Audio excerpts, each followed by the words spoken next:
ભુજમાં વરલી મટકાના જુગાર પર એલસીબીની કાર્યવાહી, એક આરોપી ઝડપાયો।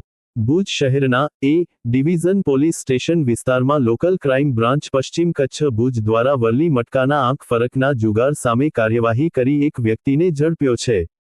પોલીસ મહાનિરીક્ષક શ્રી ચિરાગ કોડિયા તથા પશ્ચિમ કચ્છના પોલીસ અધિક્ષક શ્રી વિકાસ સુંડા દ્વારા જિલ્લામાં ચાલી રહેલી જુગારની બદી નાબૂદ કરવા માટે સૂચના આપવામાં આવી હતી। તે અનુસંધાને લોકલ ક્રાઇમ બ્રાન્ચના પોલીસ સબ ઇન્સ્પેક્ટર એમ.એચ. શિણોલના માર્ગદર્શન હેઠળ સ્ટાફ દ્વારા પેટ્રોલિંગ હાથ ધરવામાં આવ્યું હતું। દરમિયાન police head constable Ranjitsinh Karansinh Jadeja, Shaktisinh Bhagvatsinh Gadhvi, Jaydevsinh Jagdishsinh Jadeja અને જીવરાજ વીરાભાઈ ગઢવી ભુજ શહેર વિસ્તારમાં પેટ્રોલિંગ કરી રહ્યા હતા।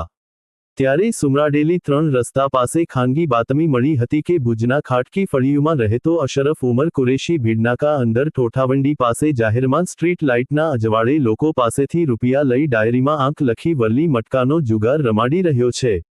બાતમીના આધારે લોકલ ક્રાઇમ બ્રાન્ચની ટીમે સ્થળ પર દરોડો પાડી અશરફ ઉમર કુરેશી ઉંમર 42 રહે ખાટકી ફળિયું, મટન માર્કેટ પાસે, ભુજને વરલી મટકાનો જુગાર રમાડતા રંગેહાથ પકડી પાડ્યો હતો।